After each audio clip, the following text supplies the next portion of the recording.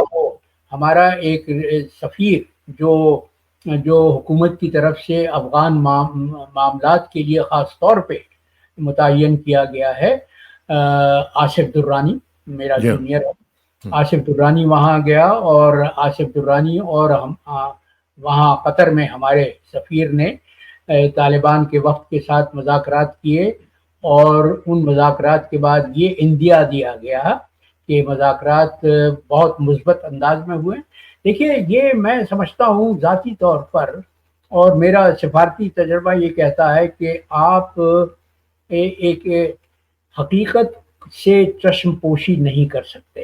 دیکھیے طالبان کو اب 3 برس ہونے کو آئے ہیں کہ وہ افغانستان کے مالک و مختار ہیں، اور اس دوران انہوں نے دنیا میں کسی کے سامنے کشکول گدائی نہیں پھیلایا، وہ اپنے وسائل سے حکومت کر رہے ہیں، اور اپنی معیشت کو بہتر کر رہے ہیں وہ، اور معیشت کو بہتر کر رہے ہیں، اور اسی کو دیکھتے ہوئے دیکھیے ہمیں یہ بھی سوچنا چاہیے کہ ہم نے اپنے جو بہترین دوست کے ساتھ جو رویہ رکھا ہوا ہے چین کے ساتھ، وہ انتہائی نامناسب ہے، وہ ہمارے پاکستان کے مفاد میں نہیں ہے۔ ہم سی پیک کو نظر انداز کر رہے ہیں، اور سی پیک کے جو پروجیکٹس ہیں ان میں جو سست روی کا مظاہرہ ہماری طرف سے ہو رہا ہے وہ چینیوں کے لیے باعث تشویش ہے۔ لیکن دیکھیے چینی بہت دور رسی کے مالک ہیں، وہ جو کہا جاتا ہے نا کہ تمام انڈے ایک ہی باسکٹ میں نہیں رکھتے، ایک ہی ٹوکری میں نہیں رکھتے، تو انہوں نے پاکستان کے رویے کو، پاکستان کی سستی کو، پاکستان کی کاہلی کو دیکھتے ہوئے فوراً طالبان کے ساتھ اپنے تعلقات کو مضبوط کیا ہے، ان کو استوار کیا ہے، اور طالبان افغانستان میں وہ اب ریلوے لائن بچھا رہے ہیں چینی، جو ایران سے افغانستان کو کنیکٹ کر دے گی، اور اس طرح جو ان کے لیے جو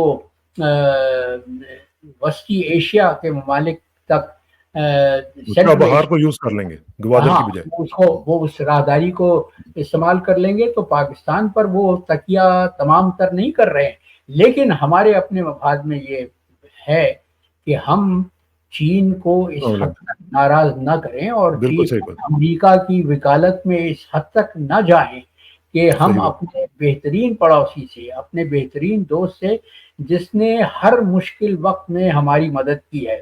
کسانہ صاحب، میں چین میں رہا ہوں 3 سال، میں بہت سی باتیں ایسی ہیں جو میں نہیں کر سکتا اس پلیٹ فارم سے، لیکن چین نے ہماری